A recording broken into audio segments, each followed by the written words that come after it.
खुलुमबाय बेयो बड'लेण्ड इंखं टेलिभिजन दिनै 17 मार्च 2022 बृहस्पतिबारखालि सानसेनि बरादखौ नोंथांमोननि खाथियाव लाबोदों आं सदानन्द दैमारिया।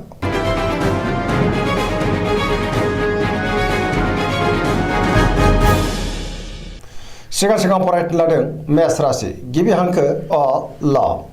दिनैनि साना जोबोर मोजां।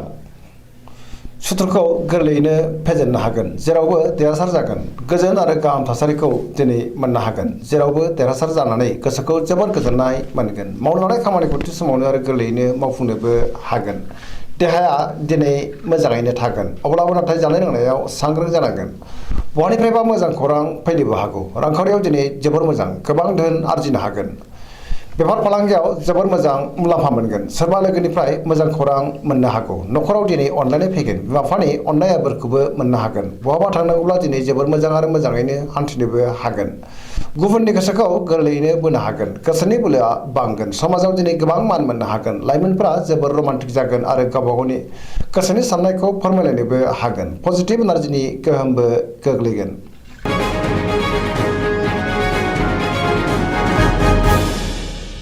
वृष राशि गिबि हांखो इ उ ब। दिनैनि साना जोबोर मोजां। गोसोखौ जोबोर गोजोननाय मोनगोन। बयनिफ्रायबा गाहाम खौरां फैनो हागौ। गुबुननि थाखाय गोबां मोजां खामानि मावनानै होनोबो हागोन। गोसोनि बोलोआ बांगोन। मावनो लानाय खामानिखौ थि समावनो आरो गोरलैयैनो मावफुंनोबो हागोन। समाजाव गोबां मान मोनगोन। रांखावरियाव दिनै जोबोर मोजां, गोबां धोन आरजिनोबो हागोन। बेफार फालांगियावबो जोबोर मोजां होनजायो।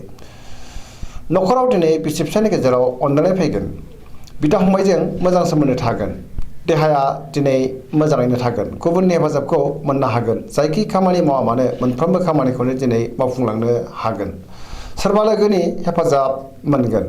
गोसोनि साननायफ्रा मोगथाङाव जाफुंगोन। पजिटिभ एनार्जिनि गोहोमबो गोग्लैगोन।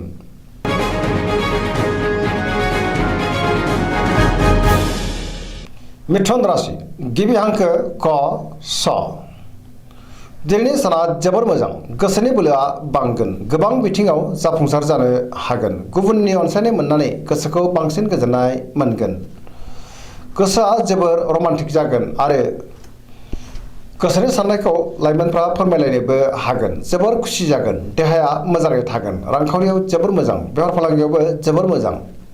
गुबुननि थाखाय गोबां मोजां खामानि मावनानै होनोबो हागोन। गोसोनि बोलोआ बांगोन। मावनो लानाय खामानिखौ थि समावनो आरो गोरलैयैनो मावफुंनोबो हागोन। सिगांनि बबेबा आद्रा खामानियाबो दिनै मावफुंजागोन।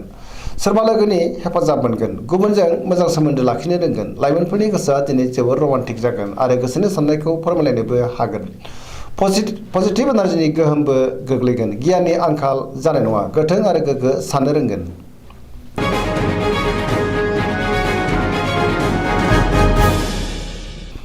कर्कट राशि गिबि हांखो ड ड ह। दिनैनि साना जोबोर मोजां। गोसोखौ जोबोर गोजोननाय मोनगोन। सोरबा लोगोनि हेफाजाब मोननो हागौ। गोसोनि साननायफ्रा मोगथाङाव जाफुंगोन। गोसोआव पजिटिभ साननाय फैगोन। गोथों आरो गोग्गो साननो रोंगोन। गियाननि आंखाल जानाय नङा। रांखावरियाव जोबोर मोजां। बेफार फालांगियावबो जोबोर मोजां मुलाम्फा मोननो हागोन। न'खराव दिनै बिसि फिसायनि गेजेराव अनलायनाय फैगोन। देहाया मोजाङैनो थागोन। गोसोआ दिनै जोबोर खुसि जागोन। गुबुननि हेफाजाब मोननो हागोन। न'खराव बिदा फंबायनि हेफाजाबखौ मोननो हागोन। समाजाव गोबां मान मोनगोन। फरायसाफ्रा फरायनायाव गोसो दुंखांगोन आरो मोजां फिथाइ मोननोबो हागोन। लाइमोनफोरा जोबोर रमान्टिक जागोन आरो गावबा गावनि गोसोनि साननायखौ फोरमायलायनोबो हागोन।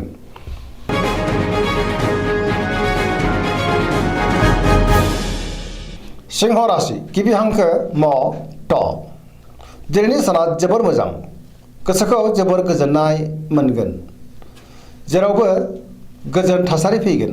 समाजाव गोबां मान मोनगोन। बयजोंबो अनजागोन आरो अनसायजागोन।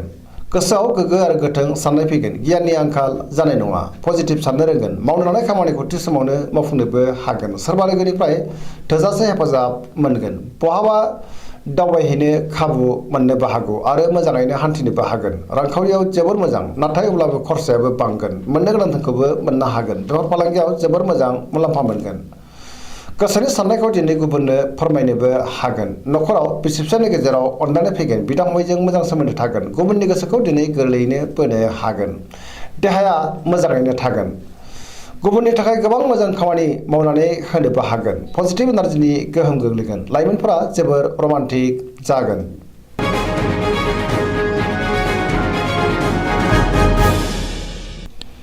कन्या राशि गिबि हांखो प ट। दिनैनि साना जोबोर मोजां। गोसोनि बोलोआ बांगोन। गोसोआव पजिटिभ साननाय फैगोन। गोथों आरो गोग्गो साननो रोंगोन। गियाननि आंखाल जानाय नङा। मोनफ्रोमबो बिथिङावनो जाफुंसार जानो हागोन। रांखावरियाव दिनै जोबोर मोजां। नाथाय अब्लाबो खरसायाबो बांगोन। बेफार फालांगियाव जोबोर मोजां मुलाम्फा मोनगोन। देहाया मोजाङैनो थागोन। गोबां मुंदांखा सुबुंजों लोगो मोनज्लायनो हागौ। न'खराव दिनै बिसि फिसायनि गेजेराव अनलायनाय फैगोन। गोबां खामानियाव मुखुबबो थागोन। सोरजोंबा बाख्नाय जानोबो हागौ। गोसोखौ दिनै जोबोर गोजोननाय मोनगोन। पजिटिभ एनार्जिनि गोहोमबो गोग्लैगोन। पजिटिभ साननो रोंगोन। गोथों आरो गोग्गो साननो रोंगोन। गियाननि आंखाल जानायबो नङा। गुबुननि थाखाय गोबां मोजां खामानि मावनानै होनो हानानै गोसोखौ बांसिन गोजोननाय मोनगोन।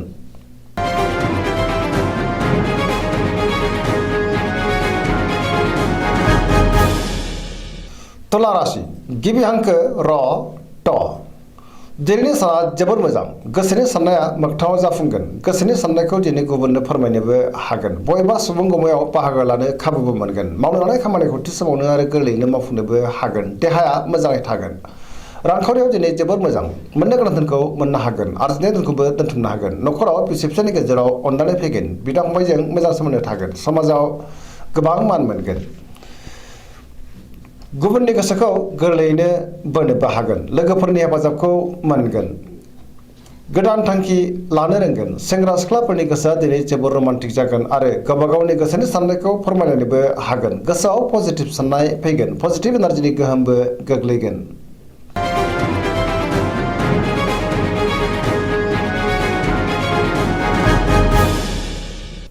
वृश्चिक राशि गिबि हांखो न स। दिनैनि साना जोबोर मोजां। गोसोखौ दिनै जोबोर गोजोननाय मोनगोन। समाजाव लोगो लेवा बांगोन। सोरबा गोजाम लोगोजों बहाबा लोगो मोनज्लायनोबो हागौ। गोसोआव गोथों आरो गोग्गो साननो रोंगोन। गियाननि आंखाल जानाय नङा। मोनफ्रोमबो बिथिङावनो जाफुंसारगोन। मावनो लानाय खामानिखौ थि समावनो आरो गोरलैयैनो मावफुंनोबो हागोन। गुबुननिफ्राय हेफाजाब मोनगोन। गोसोनि साननाया दिनै मोगथाङाव जाफुंगोन। गोसोनि बोलोआबो बांगोन। समाजाव गोबां मान मोननो हागोन। गुबुनजों मोजां सोमोन्दो लाखिनो रोंगोन। न'खराव दिनै अनलायनाय फैगोन। रांखावरियाव जोबोर मोजां। नाथाय अब्लाबो खरसायाबो बांगोन। बेफार फालांगियाव जोबोर मोजां मुलाम्फा मोनगोन। देहायाबो मोजाङैनो थागोन। गुबुननि थाखाय गोबां मोजां खामानि मावनानै होनोबो हागोन। फरायसाफ्रा फरायनायाव गोसो दुंखांगोन आरो मोजां फिथाइ मोनगोन। लाइमोनफोरा जोबोर रमान्टिक जागोन आरो गावबा गावनि गोसोनि साननायखौबो फोरमायलायनोबो हागोन।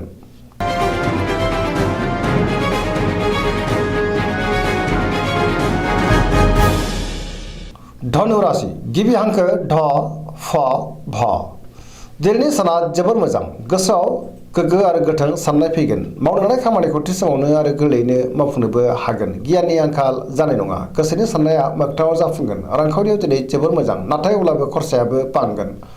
मोननो गोनां धोनखौ मोननो हागोन। आरजिनाय धोनखौबो दोनथुमनो हागोन। बेफार फालांगियाव जोबोर मोजां मुलाम्फा मोनगोन। समाजाव बयजोंबो अनसायजागोन। देहाया दिनै मोजाङैनो थागोन।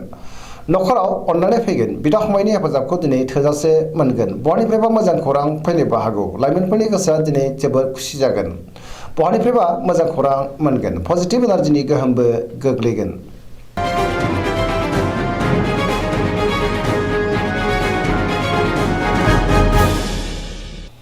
मकर राशि गिबि हांखो ख ज। दिनैनि साना जोबोर मोजां। गोसोखौ जोबोर गोजोननाय मोनगोन। गोसोनि बोलोआ बांगोन। गोसोनि साननाया मोगथाङाव जाफुंगोन। सिगांनि बबेबा आद्रा खामानिखौबो दिनै गोरलैयैनो मावफुंनो हागोन। रांखावरियाव जोबोर मोजां। आयआबो बांगोन। मोननो गोनां धोनखौबो दिनै मोननो हागोन। बेफार फालांगियाव जोबोर मोजां मुलाम्फा मोनगोन। गुबुनजों मोजां सोमोन्दो लाखिनो रोंगोन। गुबुननि थाखाय मोजां खामानि मावनानै होनोबो हागोन। सिगांनि बबेबा आद्रा खामानिखौ दिनै मावफुंनो हागोन। गोदान खामानियाव आखाइ होजेननोबो हागोन। न'खराव बिसि फिसायनि गेजेराव अनलायनाय फैगोन। बिदा फंबायजों मोजां सोमोन्दो थागोन। देहाया दिनै मोजाङैनो थागोन। अब्लाबो नाथाय जानाय लोंनायाव सांग्रां जानांगोन। लाइमोनफोरनि गोसोआ दिनै जोबोर रमान्टिक जागोन। बहानिफ्रायबा मोजां खौरां फैनोबो हागौ। फरायसाफ्रा फरायनायाव गोसो दुंखांगोन आरो मोजां फिथाइ मोनगोन। पजिटिभ एनार्जिनि गोहोमबो गोग्लैगोन।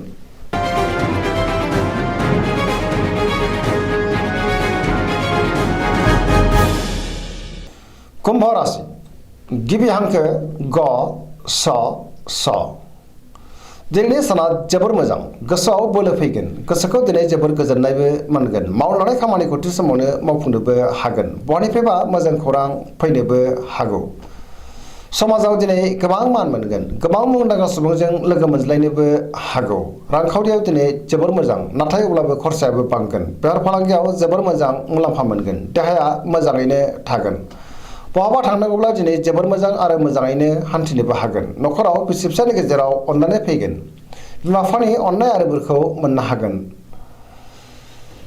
सोरनिबा थाखाय गोबां मोजां खामानि मावनानै होनोबो हागोन गोसोखौ जोबोर रमान्टिक मोनगोन